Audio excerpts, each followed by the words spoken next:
तारीख को और 22 तारीख को आप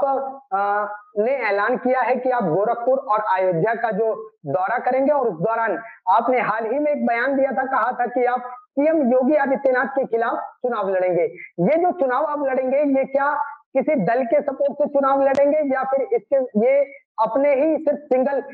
बिना किसी दल के चुनाव लड़ने वाले हैं? देखिए, जब मैंने ये घोषणा की थी, तो मैंने अपनी ही औकात पे की थी, जो भी मेरी छोटी-बड़ी औकात है, उसी पे मैंने घोषणा की थी कि मैं यह चुनाव लड़ूँगा। उसके बाद मुझे कुछ लोगों ने निश्चित रूप से समर्थन दिया है, कहा है कि बाहर से मैं समर्थन दूँगा, कहा है कि मैं आपका सहयोग करूँगा। उन सबों लोगों का स्वागत है। कुछ ने कहा है कि निर्दलीय आप लड़िए, मैं समर्थन दूँगा, कुछ ने कहा मेरे साथ आइए, मैं समर्थन दूँगा। हो सकता है कल को अन्य जो बड़ी पार्टियाँ कहलाती हैं, समाजवादी पार्टी है, बसपा है, कांग्रेस है, हो सकता है कि इनको यह लगे कि मैं एक उपयुक्त प्रत्याशी हूँ योगी जी के विरुद्ध लड़ने के लिए। हो सकता है वह मुझे बाहर से समर्थन दें या वो मुझे टिकट दें। यह सब उनकी इच्छा पे है, यह सब मात्र संभावनाएँ और कयास ही कही जाएँगी। लेकिन यदि ऐसा कुछ होता है, तो मैं उसके लिए बिल्कुल मुझे कोई आपत्ति ना होनी चाहिए, ना होगी, क्योंकि मेरा उद्देश्य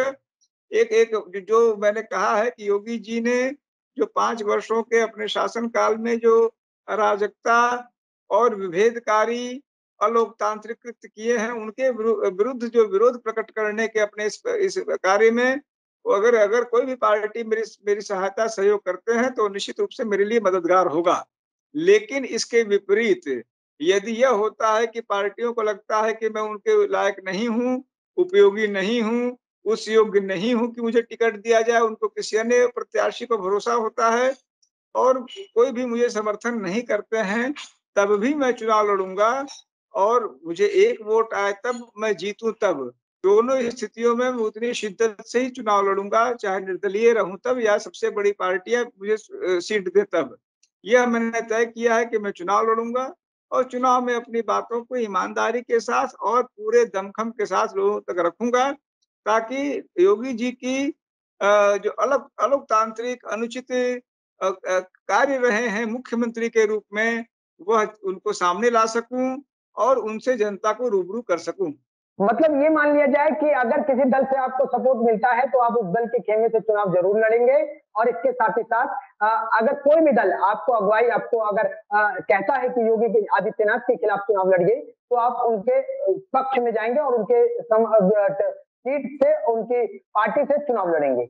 जी, यही मतलब है कि कोई दल मुझे जो है, जो मैंने 3-4 बड़ी पार्टियाँ 3 ही एक तरह से यहाँ पर होती हैं भाजपा के अलावा और मुझे नहीं लगता है कि ऐसी स्थिति शायद नहीं हुई कि भाजपा मुझे कहे कि आप योगी के खिलाफ चुनाव लड़ लीजिए, या मैं नहीं सोच रहा हूँ। वैसे तो असंभव असंभव कुछ भी नहीं है। कल को अगर भाजपा ही कहती है कि भैया आप लड़ लीजिए योगी जी के खिलाफ, ये भी संभव है। लेकिन अगर ये माना जाए कि वो भाजपा में ही रहेंगे और भाजपा मुझे नहीं कहेगी, तो यही माना जाएगा कि सपा, बसपा और कांग्रेस जो बड़ी पार्टियाँ हैं, वो अगर टिकट देती है, समर्थन देती है, तो मैं उसको अहोभाग्य समझूँगा, उसे स्वीकार करूँगा और नहीं देती हैं, तब मैं अपनी औकात पे लड़ूँगा।